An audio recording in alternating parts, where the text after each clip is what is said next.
ಆತ್ಮೀಯ ಬಂಧುಗಳೇ, ಶ್ರೀಮದ್ ಭಗವದ್ಗೀತೆ ತತ್ವ ವಿವೇಚನೆ ಟೀಕಾ ಅಧ್ಯಾಯ 2 ಸಾಂಖ್ಯಯೋಗ. ಇದರಿಂದ ಇವತ್ತು 3 ಶ್ಲೋಕಗಳನ್ನು ನಾವು ತಿಳ್ಕೊಳ್ಳೋಣ. ಶ್ಲೋಕ 42. ಯಾಮಿಮಂ ಪುಷ್ಪಿತಾಂ ವಾಚಂ ಪ್ರವದಂತ್ಯ ವಿಪಶ್ಚಿತಃ ವೇದವಾದರತಾಃ ಪಾರ್ಥ ನಾಣ್ಯದಸ್ತೀತಿ ವಾದಿನಃ. ಶ್ಲೋಕ 43. ಕಾಮಾತ್ಮಾನ ಸ್ವರ್ಗಪರಾಹ ಜನ್ಮ ಕರ್ಮ ಫಲಪ್ರದಾಂ ಕ್ರಿಯಾ ವಿಶೇಷ ಬಹುಲಾಂ ಭೋಗೈಶ್ವರ್ಯ ಗತಿಂ ಪ್ರತಿ. ಶ್ಲೋಕ 44. ಭೋಗೈಶ್ವರ್ಯ ಪ್ರಸಕ್ತಾನಾಂ ತಯಾಪಹೃತ ಚೇತಸಾಂ ವ್ಯವಸಾಯಾತ್ಮಿಕಾ ಬುದ್ಧಿಃ ಸಮಾಧೌ ನ ವಿಧೀಯತೆ. ಅನುವಾದ: ಹೇ ಅರ್ಜುನ, ಯಾರು ಭೋಗಗಳಲ್ಲಿ ತನ್ಮಯರಾಗಿದ್ದಾರೋ, ಯಾರು ಕರ್ಮಫಲವನ್ನು ಪ್ರಶಂಸಿಸುವ ವೇದವಾಕ್ಯಗಳಲ್ಲಿ ಪ್ರೀತಿಯನ್ನಿಡುತ್ತಾರೋ, ಯಾರ ಬುದ್ಧಿಯಲ್ಲಿ ಸ್ವರ್ಗವೇ ಪರಮ ಪ್ರಾಪ್ಯ ವಸ್ತುವಾಗಿದೆಯೋ ಮತ್ತು ಸ್ವರ್ಗಕ್ಕಿಂತ ಮಿಗಿಲಾದ ಬೇರೊಂದು ವಸ್ತುವೇ ಇಲ್ಲ ಹೀಗೆ ಹೇಳುವವರಿದ್ದಾರೋ, ಆ ಅವಿವೇಕಿ ಜನರು ಈ ಪ್ರಕಾರದ ಯಾವ ಪುಷ್ಪಿತವಾದ ಎಂದರೆ ತೋರಿಕೆಗೆ ಮಾತ್ರ ಶೋಭೆಯಿಂದ ಕೂಡಿದ ವಾಣಿಯನ್ನು ಹೇಳುತ್ತಿರುತ್ತಾರೋ, ಅದು ಜನ್ಮರೂಪಿ ಕರ್ಮಫಲವನ್ನು ಕೊಡುವುದಾಗಿಯೂ ಮತ್ತು ಭೋಗ ಹಾಗೂ ಐಶ್ವರ್ಯದ ಪ್ರಾಪ್ತಿಗಾಗಿ ನಾನಾ ಪ್ರಕಾರದ ಬಹಳಷ್ಟು ಕ್ರಿಯೆಗಳ ವರ್ಣನೆಯನ್ನು ಮಾಡುವುದಾಗಿದೆಯೋ, ಆ ವಾಣಿಯ ಮೂಲಕ ಯಾರ ಚಿತ್ತವು ಅಪಹರಿಸಲ್ಪಟ್ಟಿದೆಯೋ, ಯಾರು ಭೋಗ ಮತ್ತು ಐಶ್ವರ್ಯದಲ್ಲಿ ಅತ್ಯಂತ ಆಸಕ್ತರಾಗಿದ್ದಾರೋ, ಆ ಪುರುಷರಿಗೆ ಪರಮಾತ್ಮನಲ್ಲಿ ನಿಶ್ಚಯಾತ್ಮಿಕ ಬುದ್ಧಿಯೂ ಇರುವುದಿಲ್ಲ. ಇವು ಶ್ಲೋಕಗಳು ಮತ್ತು ಅವುಗಳ ಅನುವಾದ. ಈಗ ನಾವು ಪ್ರಶ್ನೆಗಳ ಮೂಲಕ ಇದನ್ನು ಅರ್ಥ ಮಾಡ್ಕೊಳ್ಳೋದಕ್ಕೆ ಪ್ರಯತ್ನ ಮಾಡೋಣ. ನೋಡಿ, ಇಲ್ಲಿ ಭಗವಂತ ಏನು ಮಾಡ್ದ? ಕರ್ಮಯೋಗಿ ಅವಶ್ಯಕವಾಗಿ ಧಾರಣೆ ಮಾಡೋದಕ್ಕೆ ಯೋಗ್ಯವಾದಂತಹ ನಿಶ್ಚಯಾತ್ಮಿಕ ಬುದ್ಧಿ ಮತ್ತೆ ತ್ಯಾಗ ಮಾಡಲು ಯೋಗ್ಯವಾದಂತಹ, ಅಂದರೆ ನಾವು ತ್ಯಾಗ ಮಾಡಲೇಬೇಕಾದಂತಹ ಸಕಾಮ ಮನುಷ್ಯರ ಬುದ್ಧಿಗಳ ಸ್ವರೂಪವನ್ನು ತಿಳಿಸಿ, ಈಗ ಮುಂದಿನ 3 ಶ್ಲೋಕಗಳಲ್ಲಿ ಸಕಾಮ ಭಾವವನ್ನು ತ್ಯಾಜ್ಯವೆಂದು ತಿಳಿಯೋದಕ್ಕೋಸ್ಕರ ಸಕಾಮ ಮನುಷ್ಯರ ಸ್ವಭಾವ, ಸಿದ್ಧಾಂತ ಮತ್ತು ಆಚಾರ ವ್ಯವಹಾರಗಳ ವರ್ಣನೆಯನ್ನ ಮಾಡ್ತಾನೆ. ಅಂದ್ರೆ ಈಗ ಸಕಾಮ ಭಾವನೆ ಇದೆಯಲ್ಲ, ಅಂದ್ರೆ ಏನು? ನಮ್ಮ ಇಚ್ಛೆಯನ್ನ ಪೂರ್ತಿ ಮಾಡ್ಕೊಳ್ಳೋದಕ್ಕೋಸ್ಕರ ನಾವು ಕೆಲವೊಂದು ಕರ್ಮಗಳನ್ನ ಮಾಡ್ತೀವಲ್ವಾ, ಆ ಭಾವನೆ ಇದೆಯಲ್ಲ, ನಮ್ಮ ಮನಸ್ಸಲ್ಲಿ ಭಾವನೆ ಬರುತ್ತಲ್ಲ, ನನಗದು ಬೇಕು, ನಾನು ಅದಕ್ಕೋಸ್ಕರ ಏನು ಬೇಕಾದರೂ ಮಾಡ್ತೀನಿ ಅಂತ, ಆ ಭಾವನೆಯನ್ನು ಕೂಡ ನಾವು ತ್ಯಜಿಸಬೇಕು. ತ್ಯಜಿಸೋದಕ್ಕೆ ಅದು ಯೋಗ್ಯವಾಗಿರುವಂಥದ್ದು ಅನ್ನೋದಕ್ಕೋಸ್ಕರ ಏನು ಮಾಡ್ತಾ ಇದ್ದಾನೆ? ಅಂಥ ಮನುಷ್ಯರು ಹೇಗಿರ್ತಾರೆ, ಅವ್ರ ಸ್ವಭಾವ ಏನು, ಅವ್ರ ಸಿದ್ಧಾಂತ ಏನು, ಅವ್ರ ಆಚಾರ ಏನು, ಅವ್ರ ವ್ಯವಹಾರ ಏನು, ಅದರ ಬಗ್ಗೆ ಹೇಳ್ತಾ ಇದ್ದಾನೆ. ಯಾಕೆ ಹೇಳ್ತಾ ಇದ್ದಾನೆ ಹೇಳಿ? ಇಲ್ಲಿ ನಾವು ಸಕಾಮ ಭಾವಿಗಳ ಆ ಭಾವನೆ ನಮ್ಮಲ್ಲಿ ಇದೆಯಾ ಇಲ್ವಾ ಅಂತ ನಾವು ಚೆಕ್ ಮಾಡ್ಕೋಬೇಕಲ್ವಾ. ಯಾಕಂದ್ರೆ ಭಗವಂತ ಅದು ಸರಿಯಲ್ಲ ಅಂತ ಹೇಳ್ತಾ ಇದ್ದಾನೆ ಅಂತಂದ್ಮೇಲೆ ಅದನ್ನ ಸರಿ ಮಾಡ್ಕೋಬೇಕು. ಅದನ್ನೇ ನಾವು ಭಗವದ್ಗೀತೆಯಿಂದ ಕಲಿಬೇಕಾಗಿರುವಂಥದ್ದು. ಈಗ ನಮ್ಮಲ್ಲಿ ವ್ಯವಸಾಯಾತ್ಮಿಕ ಬುದ್ಧಿ ಬರಬೇಕು. ಅಂದ್ರೆ ಏನು? ಭಗವಂತನ ಕಡೆಗೆ ಮಾತ್ರ ನಾವು ಹೋಗಬೇಕು, ಅದು ನಮ್ಮ ಗುರಿಯಾಗಿರ್ಬೇಕು ಹೊರತು ನನ್ನ ಆಸೆಗಳನ್ನ ಪೂರೈಸ್ಕೊಳ್ಳೋದು ನಮ್ಮ ಗುರಿಯಾಗಿರಬಾರ್ದು. ಅದು ಅವ್ಯವಸಾಯಿನ ಮದೋಗ ಆಗ್ಬಿಡುತ್ತೆ. ಅದಕ್ಕೆ ಇಲ್ಲಿ ಒಂದೊಂದು ಎಕ್ಸ್ಪ್ಲೈನ್ ಮಾಡ್ತಾ ಇದ್ದಾನೆ. ಈಗ ಅವ್ಯವಸಾಯಿನಾಮ್ ಹೇಳದ್ನಲ್ವಾ, ಈಗ ನಿಶ್ಚಯಾತ್ಮಿಕ ಬುದ್ಧಿ ಇಲ್ಲದೆ ಇರುವಂತ ಮನುಷ್ಯ ಅಂತ ಭಾವನೆ ನಮ್ಮಲ್ಲಿ ಬರುತ್ತಲ್ಲ, ಸಕಾಮ ಭಾವನೆ, ಅದೇ ತಪ್ಪು ಅಂತ ಹೇಳ್ತಾ ಇದ್ದಾನೆ. ಅಂತ ಮನುಷ್ಯ ಹೇಗಿರ್ತಾನೆ ಏನು, ಅದ್ರ ಬಗ್ಗೆ ಈಗ ಈ 3 ಶ್ಲೋಕಗಳಲ್ಲಿ ವಿವರಣೆ ಮಾಡಿದ್ದಾನೆ. ಅದೇನು ಅಂತ ನಾವು ತಿಳ್ಕೊಳ್ಳೋದಕ್ಕೆ ಪ್ರಯತ್ನ ಮಾಡೋಣ. ಇಲ್ಲಿ ಭಗವಂತ ಹೇಳ್ತಾನೆ, ಅರ್ಜುನ, ಯಾರು ಭೋಗಗಳಲ್ಲೇ ತನ್ಮಯರಾಗಿರ್ತಾರೋ, ನೋಡಿ ಕೆಲವೊಬ್ರು ಇರ್ತಾರೆ, ಅವರಿಗೆ ಭಗವಂತ ಅನ್ನೋ ವಿಷಯದ ಬಗ್ಗೆ ಚಿಂತನೆನೇ ಇರೋದಿಲ್ಲ. ಅವ್ರಿಗೆ ಯಾವಾಗಲೂ ತಮ್ಮ ಭೋಗದಲ್ಲೇ ಆಸಕ್ತಿ ಇರುತ್ತೆ.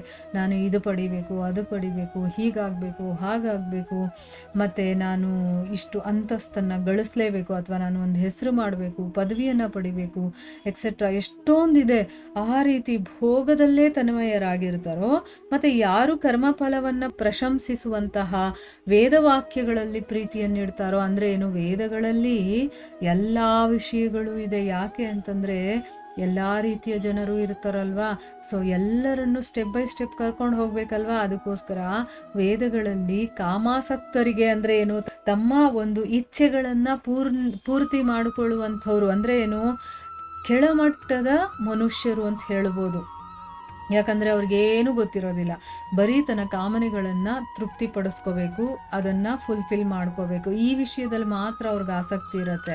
ಅಂಥ ಮನುಷ್ಯರು ಇರ್ತಾರೆ.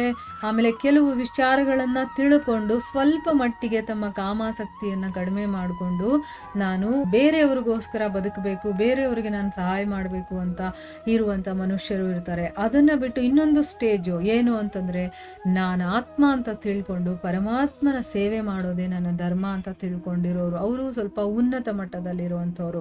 ಈ ರೀತಿ ಸ್ಟೆಪ್ ಬೈ ಸ್ಟೆಪ್ ಜನಗಳಿದ್ದಾರೆ. ಅಂದ್ರೆ ಬೇರೆ ಬೇರೆ ರೀತಿಯಲ್ಲಿ ಯೋಚನೆ ಮಾಡುವಂತಹ ಆ ಒಂದು ಮಟ್ಟದಲ್ಲಿರುವಂಥವ್ರು, ಒಬ್ಬೊಬ್ರು ಒಂದೊಂದು ಮಟ್ಟದಲ್ಲಿ ಇರ್ತಾರೆ. ಈಗ first standard, second standard, third standard ಅಂತ ನಾವು ಹೇಳಲ್ವಾ, ಆ ರೀತಿ ಒಂದೊಂದು ಹಂತವನ್ನ ತಲುಪಿರೋರು ಇರ್ತಾರೆ.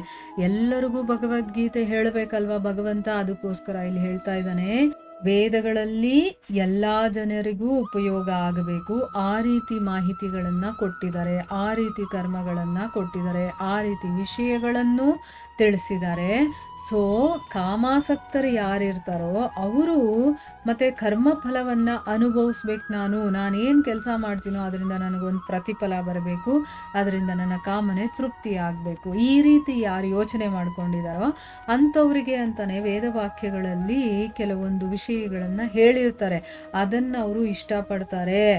ಆಯ್ತಾ, ಇಂಥ ಒಂದು ಪೂಜೆಯನ್ನ ಮಾಡಿದ್ರೆ ನಿಮಗೆ ಸಂತಾನ ಸಿಗುತ್ತೆ, ಇಂಥ ಒಂದು ಪೂಜೆಯನ್ನ ಮಾಡಿದ್ರೆ, ಇಂಥ ಒಂದು ಹೋಮವನ್ನ ಮಾಡಿದ್ರೆ ನಿಮಗೆ ಆಸ್ತಿ ಸಿಗುತ್ತೆ, ಈ ರೀತಿ ಏನೇನೋ ಆಸೆಗಳನ್ನ ಹುಟ್ಟಿಸುವಂತ ಕೆಲವೊಂದು ಪೂಜೆ ಪುನಸ್ಕಾರಗಳ ಬಗ್ಗೆನೂ ಕೂಡ ವೇದಗಳಲ್ಲಿ ಇದೆ. ಅದಕ್ಕೋಸ್ಕರ ಅಂತ ವಾಕ್ಯಗಳಲ್ಲಿ ಯಾರು ಪ್ರೀತಿಯನ್ನ ಇಟ್ಕೊಂಡಿರ್ತಾರೋ, ಮತ್ತೆ ಯಾರ ಬುದ್ಧಿಯಲ್ಲಿ ಸ್ವರ್ಗ ಇದೆಯಲ್ಲ ಅದನ್ನ ಪಡ್ಕೊಳ್ಳೋದೇ ಪರಮ ಪ್ರಾಪ್ತಿ ಅಂತ ಅನ್ಕೊಂಡಿದಾರೋ, ಮತ್ತೆ ಸ್ವರ್ಗಕ್ಕಿಂತ ಮಿಗಿಲಾಗಿರುವಂತ ಬೇರೆ ವಸ್ತುನೇ ಇಲ್ಲ ಅಂತ ಯಾರು ಹೇಳ್ತಾರೋ ಅಂತ ಅವಿವೇಕಿ ಜನರು ಈ ಪ್ರಕಾರದ ಯಾವ ಪುಷ್ಪಿತವಾದ ಅಂತಂದ್ರೆ ತೋರಿಕೆಗೆ ಮಾತ್ರ ಶೋಭೆಯಿಂದ ಕೂಡಿದ ವಾಣಿಯನ್ನ ಹೇಳ್ತಾ ಇರ್ತಾರೋ, ಅಂದ್ರೆ ಮಾತಲ್ಲಿ ಹೇಳ್ತಾ ಇರ್ತಾರೆ ಈ ರೀತಿ ಆ ರೀತಿ ಅಂತ, ಆದ್ರೆ ಅವರಿಗೆ ಮನಸ್ಸೊಳಗಡೆ ಆಸೆ ಇರುತ್ತೆ. ತೋರಿಕೆಗೆ ಮಾತ್ರ ಎಲ್ಲ ಗೊತ್ತಿರೋರ ತರ ಇರ್ತಾರೆ, ಆದ್ರೆ ಅವ್ರು ಏನ್ ಮಾಡ್ತಾ ಇರ್ತಾರೆ, ಮನಸ್ಸಲ್ಲಿ ಆಸೆ ಇಟ್ಕೊಂಡು ಅದನ್ನ ತೃಪ್ತಿ ಪಡಿಸ್ಕೊಳ್ಳುವಂತ ಕೆಲಸವನ್ನ ಮಾಡ್ತಾ ಇರ್ತಾರೆ. ಅದು ಜನ್ಮರೂಪಿ ಕರ್ಮ ಫಲವನ್ನ ಕೊಡುವುದಾಗಿಯೂ ಮತ್ತೆ ಭೋಗ ಮತ್ತು ಐಶ್ವರ್ಯದ ಪ್ರಾಪ್ತಿಗಾಗಿ ನಾನಾ ಪ್ರಕಾರದ ಬಹಳಷ್ಟು ಕ್ರಿಯೆಗಳ ವರ್ಣನೆಯನ್ನ ಮಾಡುವುದಾಗಿಯೋ ಆ ವಾಣಿಯ ಮೂಲಕ ಯಾರ ಚಿತ್ತವು ಅಪಹರಿಸಲ್ಪಟ್ಟಿದೆಯೋ, ಅಂದ್ರೆ ವೇದಗಳಲ್ಲಿ ಕೆಲವೊಂದು ವಿಷಯಗಳನ್ನ ಹೇಳಿದಾರಲ್ಲ, ಅದೇನು ಮಾಡುತ್ತೆ ಅಂತಂದ್ರೆ ನಮ್ಮನ್ನ ಜನನ ಮರಣದ ಚಕ್ರದಲ್ಲೇ ನಮ್ಮನ್ನ ಸುತ್ತಾಕ್ಸುತ್ತೆ. ಮತ್ತೆ ಭೋಗಗಳನ್ನ ಭೋಗಿಸೋದು, ಐಶ್ವರ್ಯ ಬೇಕು ಅಂತಂದ್ರೆ ಅದಕ್ಕೋಸ್ಕರ ಬೇಕಾದಷ್ಟು ಕ್ರಿಯೆಗಳನ್ನ ವರ್ಣನೆ ಮಾಡಿದ್ದಾರೆ. ನೀವು ಈ ರೀತಿ ಮಾಡಿದಾಗ, ಈ ಪೂಜೆ ಪುನಸ್ಕಾರಗಳನ್ನ ಮಾಡಿದಾಗ ನಿಮ್ಗೆ ಈ ರೀತಿ ಫಲ ಸಿಗುತ್ತೆ ಅಂತ ನಾವು ಪ್ರತಿ ಸರಿ ನಾವು ಕೇಳ್ತಾ ಇರ್ತೀವಿ. ದೇವಸ್ಥಾನಗಳಿಗೆ ಹೋದಾಗ ನಾವು ನೋಡ್ತೀವಿ, ಅಲ್ಲಿ ಈ ಪೂಜೆ ಮಾಡಿಸಿದ್ರೆ ನಿಮ್ಗೆ ಈ ಫಲ ಸಿಗುತ್ತೆ, ಈ ಪೂಜೆ ಮಾಡಿಸಿದ್ರೆ ನಿಮ್ಗೆ ಇಂಥ ಒಂದು ಫಲ ಸಿಗುತ್ತೆ ಅಂತೆಲ್ಲ ಹೇಳ್ತಾರಲ್ಲ. ಅಂದ್ರೆ ಅಲ್ಲಿ ನಾವು ಮಾಡುವಂಥ ಒಂದು ಕ್ರಿಯೆಗೆ ಏನೋ ಒಂದು ಪ್ರತಿಫಲ ಸಿಗುತ್ತೆ ಅಂತ ಆಸೆ ತೋರಿಸುವಂಥದ್ದಿರುತ್ತಲ್ಲ, ಅಂಥ ಕ್ರಿಯೆಗಳ ವರ್ಣನೆಯನ್ನು ಮಾಡಿದಾರಲ್ಲ, ಆ ವಾಣಿಯ ಮೂಲಕ ಯಾರ ಚಿತ್ತ ಅಪಹರಿಸಲ್ಪಟ್ಟಿದೆಯೋ, ಅಂದರೆ ವೇದಗಳ ವಾಣಿ ಅವರನ್ನ ಸೆಳೆದು ಇಟ್ಕೊಂಡಿದೆ. ಕೆಲವರು ಅದನ್ನೂ ತಿಳ್ಕೊಳ್ಳಲ್ಲ, ಅವರು ಬೇರೆ ಥರ ಇರ್ತಾರೆ ಅವರು. ಆದರೆ ಇವ್ರಿಗೇನು ಅಂತಂದರೆ ಅಟ್ಲೀಸ್ಟು ವೇದಗಳಲ್ಲಿ ಏನಿದೆ ಅಂತ ತಿಳ್ಕೊಳ್ಳೋ ಒಂದು ಕ್ಯೂರಿಯಾಸಿಟಿ ಬರುತ್ತೆ. ಯಾಕಂದರೆ ನನಗೇನು ಮಾಡಿದ್ರೆ ನನಗೇನು ಫಲ ಸಿಗುತ್ತೆ, ಇಂಥ ಒಂದು ಫಲ ಸಿಗಬೇಕಂದ್ರೆ ನಾನು ಏನು ಪೂಜೆ ಮಾಡಬೇಕು ಅಂದರೆ ಸ್ಟಾರ್ಟಿಂಗ್ ಸ್ಟೇಜ್ ಅವರನ್ನು ಒಂದು ಮೆಟ್ಲ ಹತ್ರಕ್ಕೆ ಬರುತ್ತೆ ವೇದಗಳು. ಆ ಒಂದು ವಾಣಿ ಇದೆಯಲ್ಲ, ಅದು ಅವರ ಚಿತ್ತವನ್ನು ಆಕರ್ಷಿಸಿರುತ್ತೋ, ಯಾರು ಭೋಗ ಮತ್ತು ಐಶ್ವರ್ಯದಲ್ಲಿ ಅತ್ಯಂತ ಆಸಕ್ತರಾಗಿರ್ತಾರೋ ಆ ಪುರುಷರಿಗೆ ಪರಮಾತ್ಮನಲ್ಲಿ ನಿಶ್ಚಯಾತ್ಮಿಕ ಬುದ್ಧಿ ಅನ್ನೋದು ಇರೋದಿಲ್ಲ ಅನ್ನೋದು ಈ 3 ಶ್ಲೋಕಗಳ ಅನುವಾದ. ಆಯ್ತಾ, ಇವಾಗ ನಮ್ಗೆ ಅರ್ಥ ಆಯ್ತಾ? ವೇದಗಳಲ್ಲಿ ಎಲ್ಲ ವಿಷಯದ ಬಗ್ಗೆನೂ ಇದೆ. ಯಾರು ಆತ್ಮಜ್ಞಾನವನ್ನು ತಿಳ್ಕೋಬೇಕೋ ಅದ್ರ ಬಗ್ಗೆನೂ ಇದೆ, ಈ ಒಂದು ಭೌತಿಕ ಪ್ರಪಂಚ ಹೇಗಿದೆ, ಆ ಸೃಷ್ಟಿ ಕಾರ್ಯ ಹೇಗೆ ನಡೀದೆ ಅದ್ರ ಬಗ್ಗೆನೂ ಇದೆ. ನನಗೆ ಕರ್ಮಫಲ ಆಸಕ್ತಿ ಇದೆಯಾ ಅದ್ರ ಬಗ್ಗೆನೂ ಇದೆ. ನೀವು ಯಾವುದೇ ಕಲೆ ಬಗ್ಗೆ ತಿಳ್ಕೋಬೇಕು ಅಂತ ಆಸಕ್ತಿ ಪಡ್ತೀರಾ ಅದ್ರ ಬಗ್ಗೆನೂ ಇದೆ. ಎಲ್ಲ ರೀತಿಯ ನಾಲೆಡ್ಜು ನಮ್ಮ ವೇದಗಳಲ್ಲಿದೆ. ಸೊ ಅಲ್ಲಿ ಯಾರು ಭೋಗಾಸಕ್ತರಾಗಿರ್ತಾರೋ ಅಂಥವರನ್ನು ಆಕರ್ಷಣೆ ಮಾಡಿ ನೀವಿಂಥ ಪೂಜೆಯನ್ನು ಮಾಡಿ ಆಗ ನಿಮಗಿಂತ ಪ್ರತಿಫಲ ಸಿಗುತ್ತೆ ಅಂದರೆ ನಮಗೆ ಆಸೆ ತೋರಿಸಿ ಒಟ್ಟಿನಲ್ಲಿ ನಾವು ಪೂಜೆ ಪುನಸ್ಕಾರಗಳನ್ನು ಮಾಡಬೇಕು, ಯಜ್ಞ ಯಾಗಾದಿಗಳನ್ನು ಮಾಡಬೇಕು, ಅಲ್ಲಿವರೆಗೂ ತಂದುಬಿಡುತ್ತೆ. ಆಮೇಲೆ ನಮ್ಮನ್ನು ಒಂದೊಂದಾಗಿ ಸ್ಟೆಪ್ ಬೈ ಸ್ಟೆಪ್ ನಮ್ಮನ್ನು ಮುಂದಕ್ಕೆ ಕರ್ಕೊಂಡು ಹೋಗ್ತಾ ಇರುತ್ತೆ ನಮ್ಮ ಜೀವನ ಆಯ್ತಾ. ಅದಕ್ಕಿಲ್ಲಿ ಅಂಥ ಭೋಗಾಸಕ್ತಿಯಲ್ಲಿ ಯಾರು ಮುಳುಗಿರ್ತಾರೋ ಅಂಥ ಪುರುಷರಿಗೆ ಭಗವಂತನಲ್ಲಿ ನಿಶ್ಚಯಾತ್ಮಿಕ ಬುದ್ಧಿ ಅನ್ನೋದು ಇರೋದಿಲ್ಲ ಅಂತ ಹೇಳ್ತಾ ಇದ್ದಾರೆ. ಇವಾಗ ಯಾರಿಗೆ ನಿಶ್ಚಯಾತ್ಮಿಕ ಬುದ್ಧಿ ಇರೋದಿಲ್ಲ ಅನ್ನೋದು ನಮಗೆ ಗೊತ್ತಾಯ್ತಲ್ವಾ. ಯಾರ್ಯಾರು ಭೋಗಾಸಕ್ತರಾಗಿರ್ತಾರೋ ಮತ್ತು ವೇದಗಳಲ್ಲಿ ಯಾವುದು ಮಾಡಿದ್ರೆ ಏನು ಸಿಗುತ್ತೆ ಅಂತ ಏನೋ ಒಂದು ಆಸೆಯನ್ನು ತೋರಿಸಿ ನಾವು ಯಾವುದಾದ್ರೂ ಯಜ್ಞ ಯಾಗಾದಿಗಳನ್ನು ಮಾಡೋ ಕಡೆ ನಮ್ಮನ್ನು ಕರ್ಕೊಂಡು ಹೋಗುತ್ತೆ ಆಯಿತಾ. ಅಂಥ ವಿಚಾರಗಳಲ್ಲಿ ಯಾರಿಗೆ ಆಸಕ್ತಿ ಇರುತ್ತೋ, ಸ್ವರ್ಗ ಬೇಕು ಅಂತ ಆಸಕ್ತಿ ಇರುತ್ತೆ, ಸಂಪತ್ತು ಬೇಕು, ಮನೆ ಬೇಕು, ಮಠ ಬೇಕು, ಈ ರೀತಿ ಆಸಕ್ತಿಗಳನ್ನು ಯಾರು ಹೊಂದಿರ್ತಾರೋ ಅವರಿಗೆ ಮಾತ್ರ ಭಗವಂತನಲ್ಲಿ ನಿಶ್ಚಯವಾದಂತಹ ಒಂದು ಬುದ್ಧಿ ಇರೋದಿಲ್ಲ ಅನ್ನೋದನ್ನು ಇಲ್ಲಿ ಹೇಳ್ತಾ ಇದ್ದಾರೆ. ಇಲ್ಲಿಗೆ ನಾವು ನಿಲ್ಲಿಸೋಣ. ಹರೇ ಕೃಷ್ಣ.